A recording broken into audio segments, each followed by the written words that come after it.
Hello dear students, good morning, good afternoon and good evening. Welcome to Pinnacle Tutorials. और मैं आपका mentor Devendra Kumar physics के लिए आज फिर से आ गया हूँ एक लंबी छुट्टी के बाद।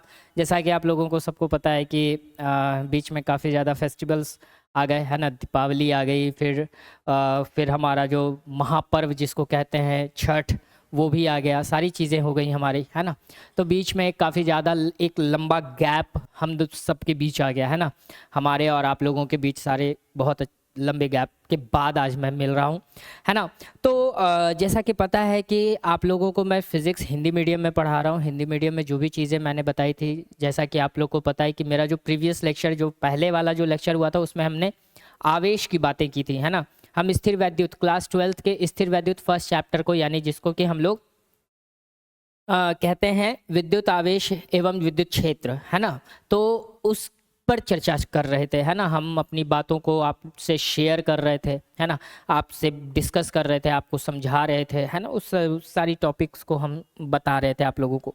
तो उसमें क्या हुआ कि उसमें मैंने आवेश और आवेश का जो गुण होता है ना, उन सारी चीज़ों पे हम लोगों ने क्या किया था, डिस्कशन किया था, है ना।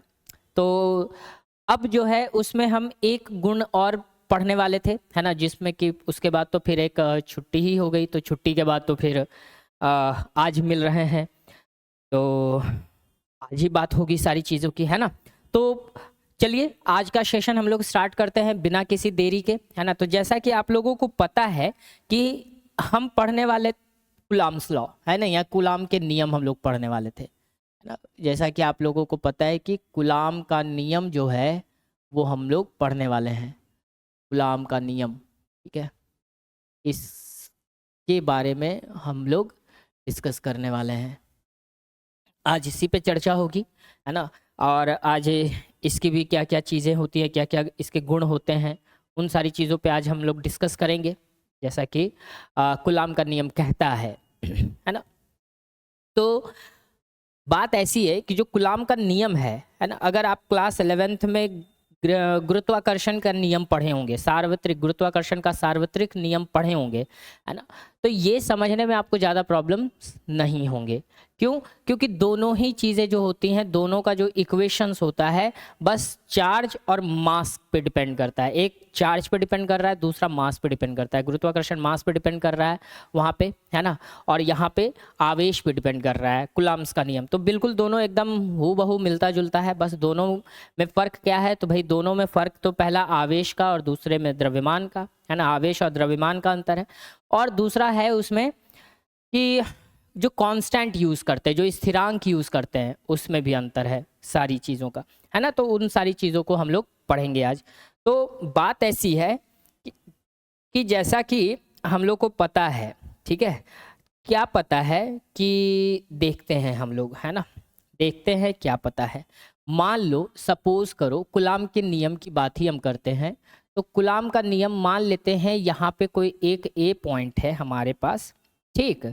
इस ए पॉइंट पर हमारे लिए जो है, ठीक है, उसके बाद यहाँ से जो है, ये कुछ ज़्यादा ही पतला हो गया, नहीं, बात तो सही है।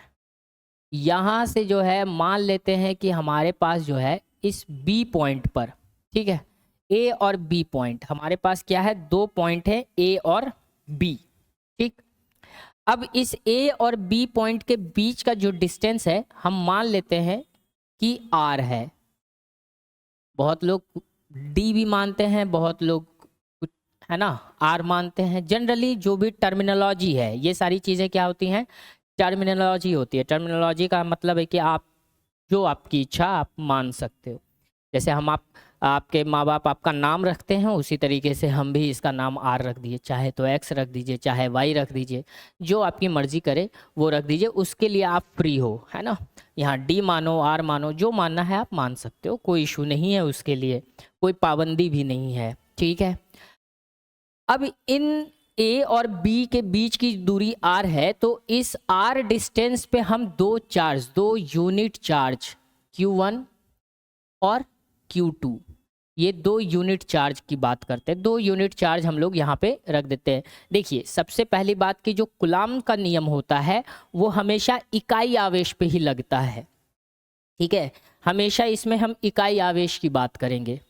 यूनिट चार्ज, इकाई आवेश पे बात करेंगे, क्योंकि फिर जब बड़े चार्ज की बात हो जाती है तो फिर बात वहाँ सिनेरियो अलग हो जाता है ना। तो कुलाम्स ने जो है, कुलम जो George Augustine, Charles George Augustine नाम के, कुलाम्स नाम के एक वैज्ञानिक थे, उन्होंने इसका नाम रखा था, है ना, जिसको कि जॉर्ज चार्ल्स ऑगस्टीन कुलाम, इतना लंबा नाम था, चार्ल्स भी था, जॉर्ज भी था, ऑगस्टीन भी था और कुलाम्स भी था। बाप रे, कौन इतना लंबा चौड़ा नाम याद रखता है, बड़ा बड़ा। ठीक है, खैर कोई बात नहीं, अब है तो सिंपल कुलाम का नियम है। ठीक है, हाँ, तो हम बात ये कर रहे थे कि हम ए और बी पर, है ना, ए पॉइंट पर हम कोई Q1 चार्ज रखते हैं, यूनिट चार्ज रखते हैं, बी पॉइंट पर कोई इकाई Q2 चार्ज आवेश रखते हैं, और इन दोनों को r दूरी पर सेपरेट कर देते हैं। तो कहता क्या है कुलाम का नियम, इन दोनों के बीच कुछ ना कुछ, कुलाम का नियम सबसे पहले ध्यान रखिएगा कि जो हमने पहला नियम हमने पढ़ा था, हमने पहला नियम क्या पढ़ा था, यानी गुण, सॉरी नियम की बात नहीं करेंगे, गुण की बात करेंगे। पहला गुण हमने आवेश का क्या पढ़ा था कि जो समान आवेश होते हैं वो एक दूसरे को प्रतिकर्षित करते हैं, और जो असमान आवेश होते हैं वो एक दूसरे को आकर्षित करते हैं। इस चीज़ को तो सभी लोग जानते हैं, है ना, ये तो जग जाहिर है, बचपन से पढ़ते आ रहे हैं इन सारी चीज़ों को। तो इस चीज़ को सबसे पहले यही महानुभाव ने जो है देखा था, है ना, इस चीज़ को देख तो सब लोग रहे थे, लेकिन ये महानुभाव ऐसे थे, है ना, इंसान की ये एक ऐसी प्रजाति, कुलाम ऐसी जाति से ये बिलोंग करते थे कुलाम भाई साहब, कि इन्होंने इन दोनों के बीच लगने वाला जो आकर्षण और प्रतिकर्षण बल है उसके बीच का परिमाण उन्होंने कैलकुलेट करने की कोशिश की, यानी परिमाण ज्ञात करने की कोशिश की। उन्होंने कहा ठीक है भाई, हम मानते हैं कि बल लगाता है, मान लिया हमने, उस समय वो करते थे कि मान लिया हमने, लेकिन इस बल की इंटेंसिटी यानी इस बल का परिमाण कितना है। जैसे हम कहते हैं ना कि किसी पर हमने बल लगाया, है ना, किसी पे फोर्स जब हम लगाए तो कहते हैं ना कितना न्यूटन का बल हम उस पे लगा रहे हैं, 5 न्यूटन, 10 न्यूटन, 15 न्यूटन, 16 न्यूटन, कितना न्यूटन का बल लगा रहे हैं। तो उसी तरीके से उन्होंने कहा कि ठीक है भाई, हम मान लेते हैं कि समान आवेश जो होता है एक दूसरे को प्रतिकर्षित करता है, असमान आवेश एक दूसरे को आकर्षित करता है, तो उसके बीच जो आकर्षण और प्रतिकर्षण जो बल है उसका कुछ ना कुछ परिमाण तो होगा।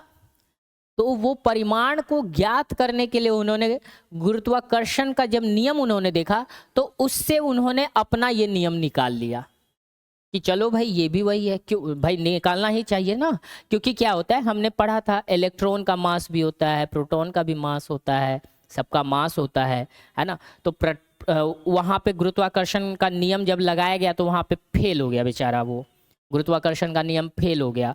तो वहाँ पे जब वो फेल हो गया तो वहाँ पे आवेश के नियम को लगाया गया, यानी कुलाम के नियम को लगाया गया, चार्ज जो कि बिल्कुल अलग, एक उसका द्रव्यमान जो होता है वो भी तो एटम का हो या एक छोटे से कण का हो, वो उसका गुण है, द्रव्यमान भी तो उसका एक गुण ही है, उसी तरीके से आवेश भी गुण है। इसीलिए दोनों के नियम जो नियम होगा बिल्कुल एकदम मिलता जुलता है ना, बस दोनों में कुछ चीज़ों का अलग, मतलब कुछ चेंजिंग है ना, जैसे नाक नक्शा का होता है ना चेंजिंग, वैसा ही कुछ चेंजिंग है। तो चलिए हम लोग अब ज़्यादा बात ना करते हुए, हमने फिगर तो देख लिया, अब हम इसके नियम को लिखते हैं। पहला नियम क्या कहता है उस चीज़ को हम देखते हैं, ठीक है।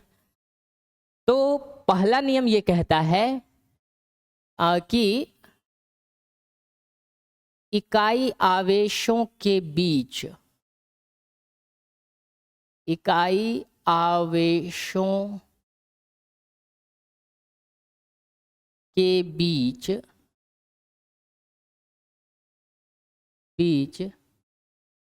लगने वाला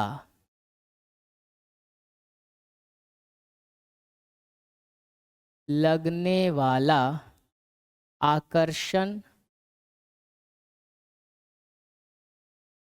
या प्रतिकर्षण बल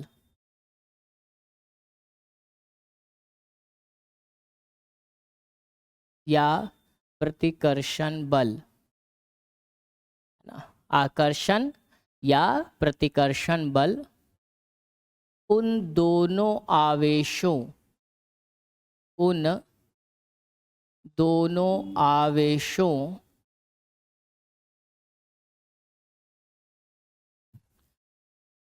उन दोनों आवेशों के परिमाण, गुणनफल के परिमाण को लिखिएगा, है ना, के गुणनफल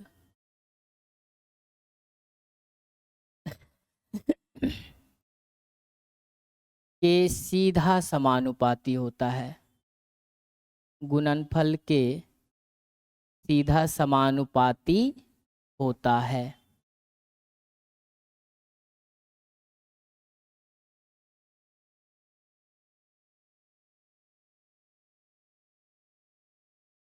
होता है, ठीक है, सीधा समानुपाती होता है भाई हमारा, ठीक।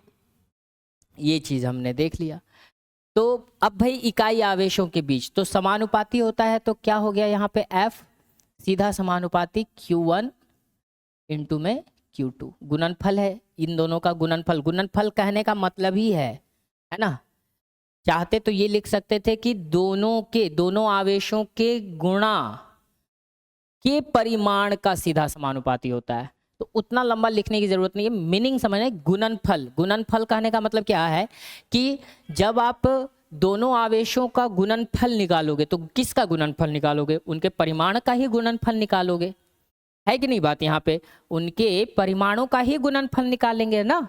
तो हमने डायरेक्ट यहीं पे यही चीज लिया कि इकाई आवेशों के बीच लगने वाला आकर्षण या प्रतिकर्षण बल दोनों आवेशों के गुणनफल के सीधा समानुपाती होता है। अब देखिए यहाँ पे कुछ चीजें आती हैं, है ना, कुछ चीजें आती हैं यहाँ पे, जैसे इकाई धन आवेश, है ना, चाहे इकाई ऋण आवेश, ठीक है, या फिर एक इकाई आवेश धन हो सकता है, दूसरा इकाई आवेश ऋण हो सकता है, ठीक है। ये तीनों सिनेरियो को देखते हैं, तीनों ही सिनेरियो पे कूलम्ब्स का नियम अप्लाई होता है ना। जब हम यहाँ पे ये देख रहे हैं कि भाई यहाँ पे जो है समान आवेश है ना, दो इकाई आवेश, इसीलिए हमने लिखा है कि दो इकाई आवेश लिखने से क्या होता है कि यहाँ पे किसी भी तरह की कोई भी कंट्रोवर्सी क्रिएट होने की जरूरत ही नहीं पड़ेगी। हो सकता है कि सर इकाई आवेश जब बोले हैं तो इकाई आवेश में हो सकता है दोनों ही आवेश समान हो, दोनों समान इकाई आवेश हो, यानी दोनों अगर धन हो तो धन हो, दोनों ऋण हो तो ऋण हो सकता है एक धन आवेश हो दूसरा ऋण आवेश हो। ऑब्वियस सी बात है कि वो हो सकता है, बस क्या होगा, बल की दिशा बदल जाएगी। इतना चीज ध्यान में रखिएगा, बल की दिशा बदल जाएगी। दिशा क्या कहने का मतलब है कि अगर समान आवेश है तो ऐसे होगा, यानी प्रतिकर्षित करेगा, इसका डायरेक्शन ऐसे बनेगा। अगर असमान होगा तो दोनों आपस की तरफ खींचेगा, यानी अपने एक दूसरे के नजदीक आएगा, बल लगाएगा वहां पे, है कि नहीं बात। इसीलिए हमने यहाँ पे सिर्फ इकाई आवेश हमने बोला है ना। सोचने वाली बात है, कॉमन सेंस की बातें हैं ये सारी चीजें, ठीक है, बहुत सारी चीजों को सोचना पड़ेगा, है ना। तो ये सारी चीजें, तो हम इसको यहाँ पे इक्वेशन फर्स्ट हमने ले लिया कि ये हमारे पास जो है ये पहला नियम उन्होंने दे दिया। चलो भाई ठीक है, पहला नियम उन्होंने दे दिया। दूसरा नियम उन्होंने क्या दिया, दूसरा नियम उन्होंने ये दिया कि इकाई आवेशों के बीच आवेशों के बीच लगने वाला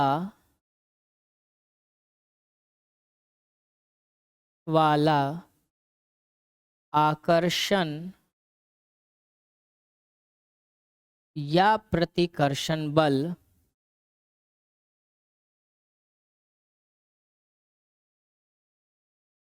कर्षण बल उन दोनों आवेशों उन दोनों आवेशों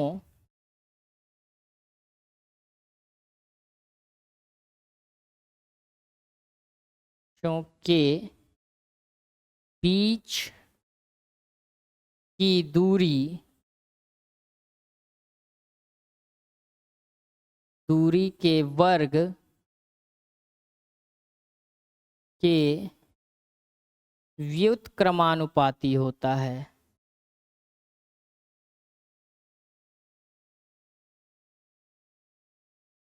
व्युत्क्रमानुपाती होता है।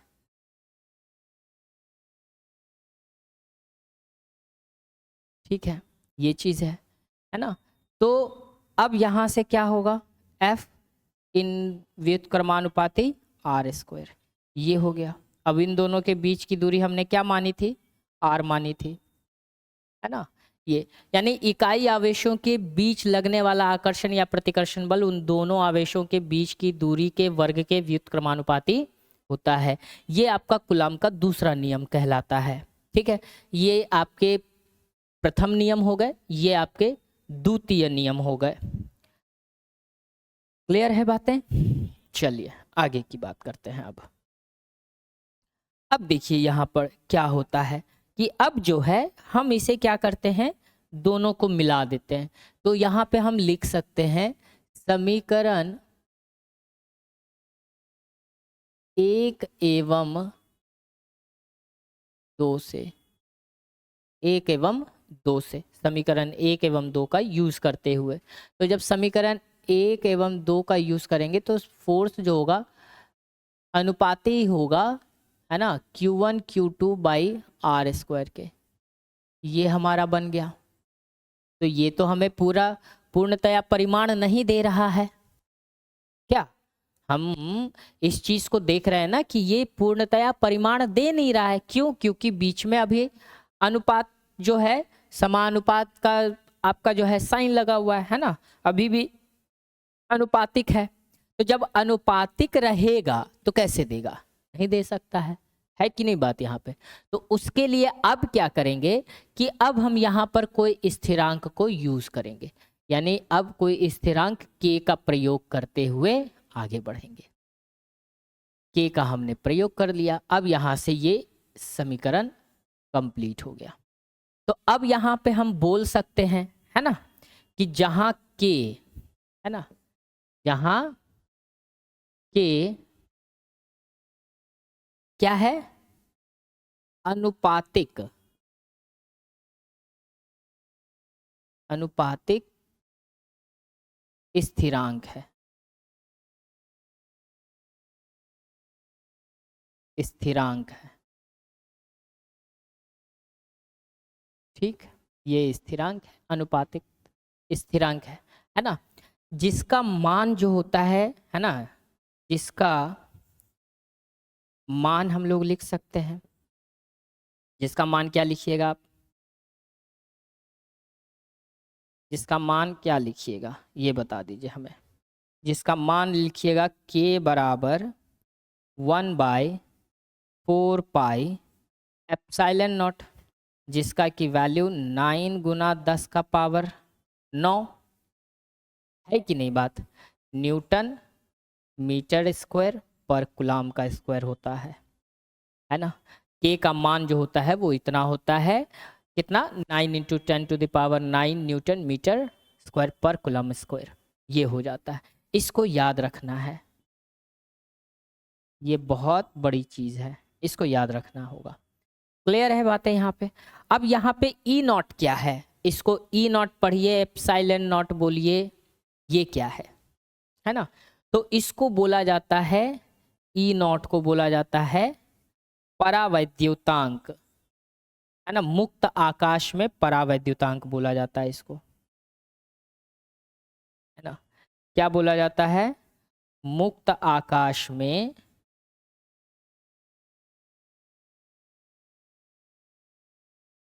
मुक्त आकाश में परावैद्युतांक, वैद्युतांक, है ना। मुक्त आकाश में परावैद्युतांक होता है। मुक्त आकाश में तो ई नॉट लगाते हैं।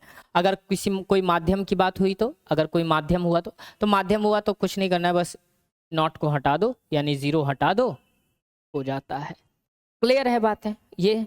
चलिए, हाँ, थक गए नहीं, बोलते बोलते आदमी थक जाता है कि नहीं बात यहाँ पे। जरूरी चीज़ें हैं, थकना भी जरूरी होता है। चलिए आगे बढ़ते हैं। तो ई नॉट का मान भी तो होता होगा, तो हाँ सर बिल्कुल होता है। ई नॉट का मान होता है 8.85 × 10⁻12, ठीक है ना सर, ये होता है कूलम्ब का स्क्वायर पर न्यूटन मीटर का स्क्वायर, ये होता है। क्लियर हो गई बातें यहाँ पे, है ना। ये सारी चीज़ें होती हैं, यानी एप्सिलॉन नॉट का मान आपके पास इतना सारा हो जाता है। ठीक है, चलिए ये टोटल हुआ आपका कूलम्ब का नियम। ये टोटल जो है यहाँ तक ये कूलम्ब के नियम कहलाए। अब कूलम्ब के नियम ये सारे नहीं, अब ऐसा नहीं कि अब एग्जाम में पूछ दिया कूलम्ब का नियम तो यहाँ तक पूरा एकदम ना ना ना, वो काम नहीं करना है। कूलम्ब का नियम तो आपका यहीं तक है ना। ये तो एडिशनल इंफॉर्मेशन है कि कौन इसमें के जो लगाए हैं उसका मान क्या होता है, ई नॉट जो लगा है के बराबर 1/4 पाई एप्सिलॉन नॉट उसका मान क्या होता है, ये तो बस उसका ये हमने लगाया है। कूलम्ब का नियम तो यहीं तक है। कूलम्ब का अब एग्जाम में, अब डायरेक्ट एग्जाम में कूलम्ब्स लॉ बहुत ईजी है, 2 नंबर में पूछ देते हैं तो उसके स्टेटमेंट को लिख करके इक्वेशन लिख दिया गया है ना। तो कूलम्ब का नियम है ये, तो कूलम्ब का नियम बस यहीं तक है। ये सब एडिशनल इंफॉर्मेशन है, तो एडिशनल इंफॉर्मेशन मत लिखिएगा। अगर एग्जाम में अगर कुछ इस तरह की बातें आती हैं तो जितना क्वेश्चन जो पूछे बस उसका ही जवाब देना है। अपने आप को ज़्यादा दिखाने के चक्कर में कभी ऐसा भी हो जाता है कि मार्क्स गंवा बैठते हैं। टीचर बोलते हैं अच्छा हमसे भी ज़्यादा तेज बन रहा है, काटो नंबर, काट देता है नंबर, है ना। तो एडिशनल, ये सारे एडिशनल इंफॉर्मेशन है जो इसमें हमने के यूज़ किया है तो उसका क्या वैल्यू है वो होता है।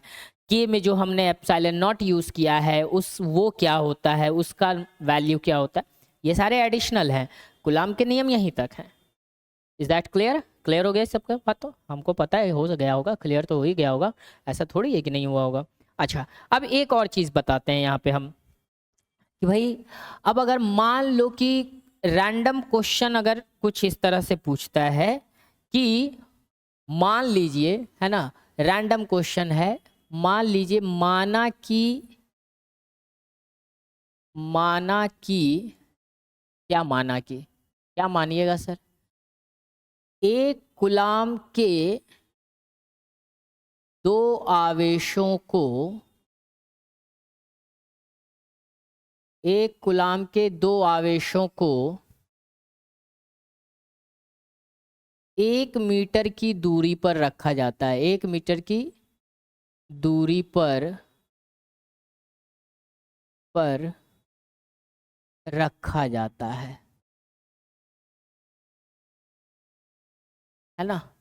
तो अगर 1 मीटर की दूरी पर रखा जाता है तो उनके बीच लगने वाला कूलम्ब बल, लगने वाला कूलम्ब बल होगा, क्या होगा भाई, कूलम्ब बल होगा। अब भाई एक कूलम्ब का जो है आपका आवेश रखा हुआ है ना, एक कूलम्ब के दो आवेशों को 1 मीटर की दूरी पर रख देते हैं तो बल कितना लगेगा, सिंपल सी बात है, लगा देना है। यानी कि F इज इक्वल टू कितना आएगा, 9 × 10⁹ न्यूटन ही आएगा। इतना ध्यान रखिएगा आप,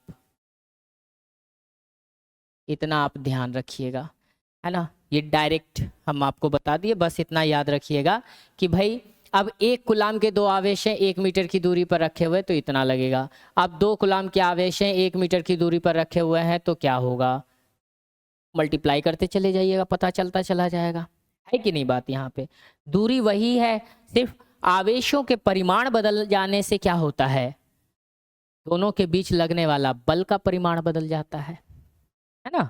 ये चीज़ है, क्योंकि सीधा बोला गया है, क्या होता है, सीधा समानुपाती होता है। यानी कि दोनों आवेशों का परिमाण बढ़ा दीजिए, उन दोनों के बीच लगने वाला बल बढ़ जाएगा, है कि नहीं। अगर दूरी को आप नियत रखे हुए हैं तो बात समझ में आ रही है। अब अगर दोनों को हम बढ़ाते जा रहे हैं, साथ साथ साइमल्टेनियसली बढ़ाते जा रहे हैं तो क्या, तब क्या होगा। मान लो हमने अब जैसे कि ये किया, क्या कि कहते हैं ना, जैसे कि हम इससे रिलेटेड और भी चीज़ों को कर सकते हैं। जैसे कहता क्या है, जैसे सपोज करते हैं कि दो आवेशों के बीच, जैसा कि हम लोग रैंडमली है ना, रैंडमली कुछ एग्जाम्पल्स लेकर के समझते हैं, कूलाम के नियम को समझने की कोशिश करते हैं यहाँ पर, है कि नहीं बात। दो यहाँ पे ये सारी चीज़ों को हम लोग समझने की कोशिश करते हैं। जैसे कहता है कि दो आवेशों को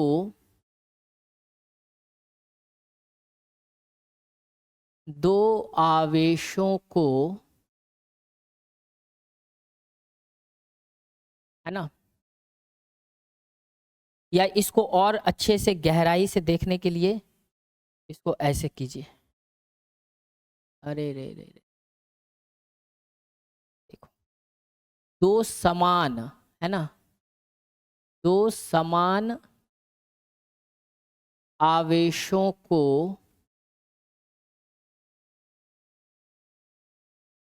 आवेशों को 1 मीटर की दूरी पर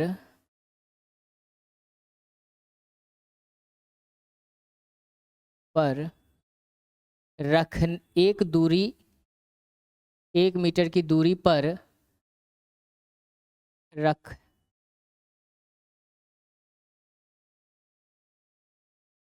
रखने पर देखिए, है ना, क्या होता है, F न्यूटन का फोर्स लगता है, F न्यूटन का बल लगता है ना, बल लगता है।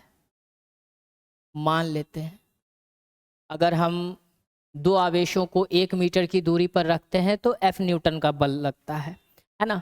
अब इसी में क्या कह देता है, यदि उन दोनों आवेशों, है ना, उन दोनों आवेशों की बीच की दूरी, है ना, आवेशों के बीच की दूरी को, है ना, दूरी को 3 गुना बढ़ा दिया जाए,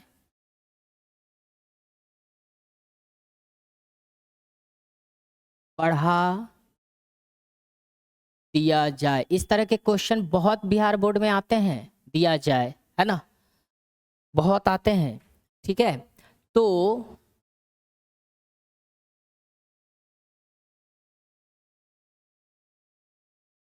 बल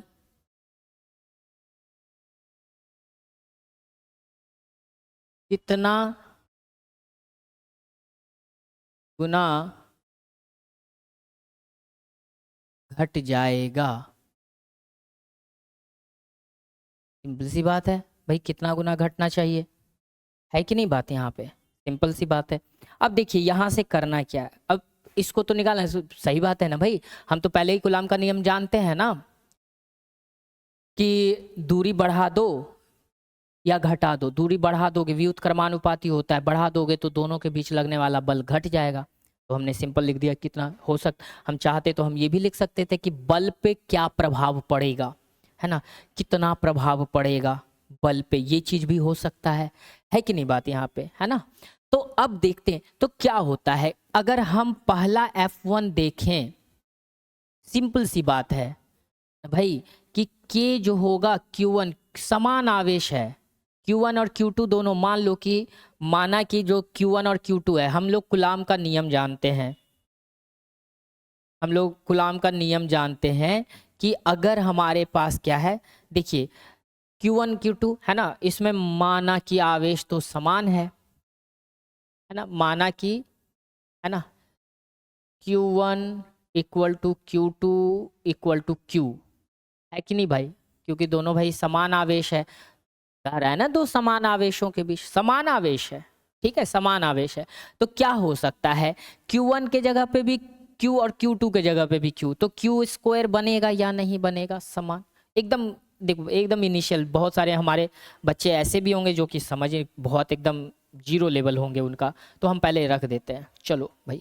अब दोनों के बीच की दूरी हमें नहीं पता है, दोनों के पता है भाई, पता है 1 मीटर की दूरी है, तो चलो भाई हम 1 मीटर की दूरी रख ही लेते हैं, 1 मीटर की दूरी हमने रख ली, इसका स्क्वायर कर देंगे, 1 मीटर की दूरी का स्क्वायर कर देंगे, तो देखिए अगर F1 हमारे पास आया तो Q1 और Q2 दोनों समान है, तो Q1 के जगह पे भी Q और Q2 के जगह पे भी Q रख देंगे। और ये तो आपका 1 मीटर का स्क्वायर है ही, चलो कोई बात नहीं, रहने देते हैं एकदम। देखिए अब कोई कहेगा कि सर ये तो बहुत ही ईजी है, लेकिन हमारे उन बच्चों के लिए भी है जो कि एकदम फिजिक्स का पी अभी सीख रहे हैं, है ना, उनके लिए भी तो कितना बन जाएगा बच्चा बताओ? Q² बाई मीटर स्क्वायर रख दो, एक को रखो चाहे नहीं रखो, F1 तो हमारे पास इतना ही रहेगा। बोलो है कि नहीं बात यहाँ पे? ये चीज़ें हैं, हमारे पास तो इतना ही रहेगा, है कि नहीं? क्यों है? अब इसी सिनारियो को अब दूसरे में देखो, क्या क्या कह रहा है दूसरा में, क्या कह रहा है कि भाई दोनों आवेशों के बीच अगर 3 गुना दूरी बढ़ा दिया जाए, 3 गुना दूरी हम बढ़ा दे रहे हैं, तो अगर F2 अगर हम इसको लें तो सेम, बाकी तो चार्जेस सेम ही होंगे, सिर्फ 3 गुना बढ़ गया, डिस्टेंस 3 गुना बढ़ गया, इसका 3 गुना, तो 3 गुना बढ़ा तो 3 का कितना करोगे आप? स्क्वायर करोगे, 3 गुना का करोगे स्क्वायर, तो कितना बना बताओ? तो KQ² बाई 9 मीटर स्क्वायर हो गया। चलो हुआ या नहीं हुआ? इतना हो गया। अब हमें कितना क्या प्रभाव पड़ा, कितना गुना घटा, यही देखना है हमें, कितना गुना घटेगा। तो देखो भाई अब तो हमको क्या करना होगा, F2 बाई F1 निकाल दो, है ना। तो F2 हमारे पास कितना है, KQ² बाई 9 मीटर स्क्वायर, नीचे आ गया KQ² by metre square, metre square से मीटर स्क्वायर काटो, KQ से KQ काटो पूरा, तो हमारे पास बचा क्या? क्या बचा? कुछ नहीं, हमारे पास बचा, हमारे पास क्या बच गया? हमारे पास बच गया F2 by F1 is equals to 1/9, यही बचा, क्योंकि भाई 1/9 ही बचा ना हमारे पास, तो और कुछ बचा ही नहीं है, ये तो ऊपर चला गया, कट गया, ये नीचे आ गया 1/9, यानी कि F2 हमारा जो हो गया, यानी कि कितना आ गया हमको, कितना आ गया यहाँ पे 1/9 F1 के बराबर, है ना। ये तो F2 तो हमें निकालना है, F2 तो हमारे 1/9 F1 के बराबर F2 हुआ, है ना।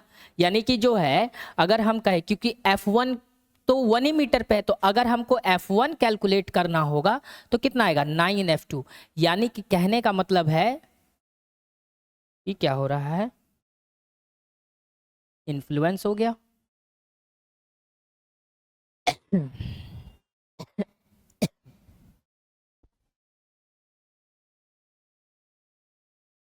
चलिए अब हम क्या कर रहे हैं, ओहो हो हो,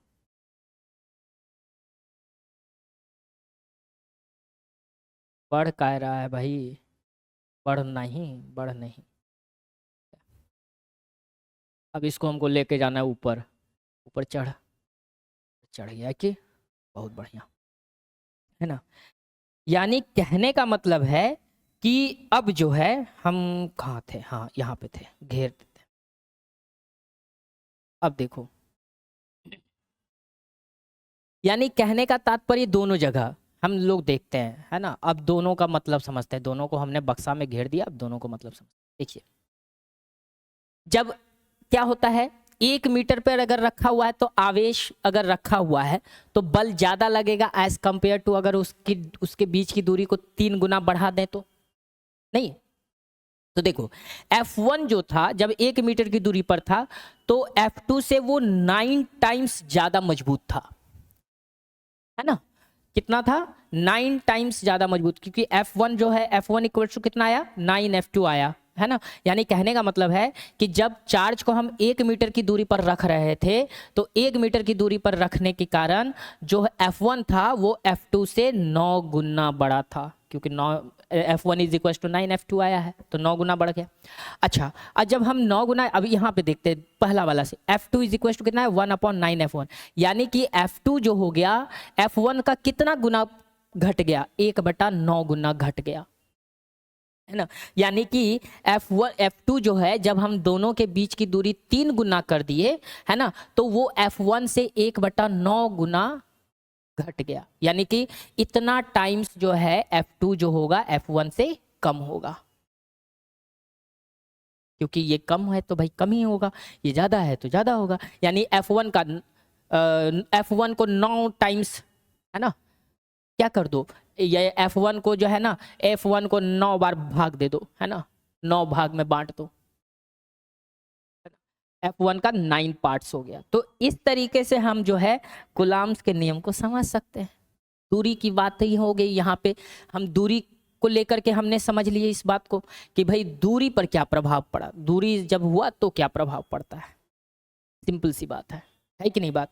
अब ऐसा भी कर सकते हैं ना, डायरेक्ट शॉर्टकट इतना लंबा चला लेके जा भी नहीं सकते हैं, शॉर्टकट भी चल सकते हैं कि हाँ सर हमको क्या बताना है, F2 बताना है। तो देखो F2 जो हो जाएगा ना सर, आप जानते हो कांस्टेंट वैल्यू ही आएगा, है ना, तो हम इसको क्या कर सकते हैं, F1 बटा क्या 3 टाइम्स है ना, तो 3 का स्क्वायर कर दो, सिंपल सी बात है, एक ही मीटर का है ना। तो हम लोग क्या कर सकते हैं, यानी F2 जो होगा वो सीधा F1 बाई 9 आ जाएगा। यानी कि F2 जो होगा डायरेक्ट 2 लाइन में भी आंसर आ सकता है, इतना करने की ज़रूरत भी नहीं पड़ेगी, बहुत इजी मेथड। लेकिन ये चीज़ें उनके लिए कि एकदम जो एकदम इनिशियल फेज में एकदम फिजिक्स को सालों भर उन्होंने छुआ तक नहीं, है ना, उनके लिए ये कर दिए। अब ये भी ला सकते हैं क्योंकि हम पढ़े हैं ना, हम पढ़े हैं inversely proportional to F inversely R, यानी व्युत्क्रमानुपाती R², हम इस चीज़ को पढ़े हैं। तो F1 यहाँ पुट कर दो, F2 यहाँ पुट कर दो, पता चल जाएगा हमें, ऐसे भी कांस्टेंट वैल्यू आ जाएगा, बराबर हो जाएगा, K से K तो ऐसे भी कटने वाला है कि नहीं बात यहाँ पे। तो सिंपल इस तरीके से करके आप बता सकते हो, यानी कि ये चीज़। तो ये तो हो गया भाई डिस्टेंस को रख करके, डिस्टेंस को मद्देनजर रखते हुए ये इस तरह की बातें हो गई आपकी, है ना। अब जो है डिस्टेंस को मद्देनजर रखते हुए इस तरह की बातें हो गई। अब हम इसको देखेंगे क्या कि जब चार्ज को बढ़ा या घटा दे तब क्या प्रभाव पड़ेगा। सिंपल सी बात है भाई, अब ये तो हमारे पास पहला आ गया, रैंडम क्वेश्चन हमने लिया, पहला आ गया। अब इसके बारे में पढ़ेंगे आवेश के बारे में कि आवेश को बढ़ा दो तो आवेश को बढ़ा दो, अब यही काम कर लो, है ना।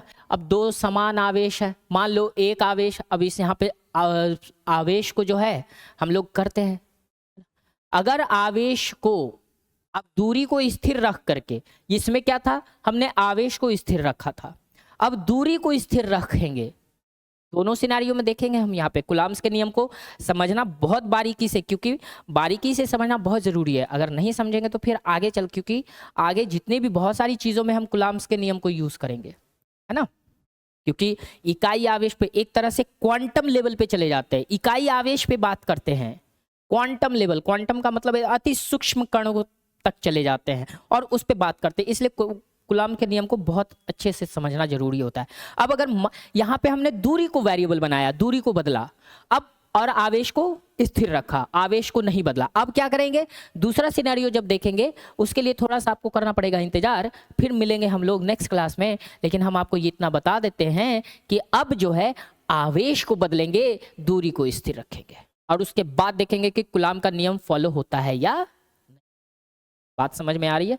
तो इसी बात के संग मिलते हैं हम लोग नेक्स्ट क्लास में। आप लोग थोड़ा सा वेट कीजिए, है ना। अब तो छुट्टियां चूंकि खत्म हो चुकी हैं, तो छुट्टियां खत्म हो चुकी हैं, तो अब लगातार क्लासेस आते ही रहेंगे, आपको मिलते ही रहेंगे क्लासेस, ठीक है। तब तक के लिए आप लोग मस्त रहिए, मस्ती से पढ़िए और मस्ती में जो है 2026 के लिए बोर्ड एग्जाम्स की तैयारी कीजिए। Thank you so much.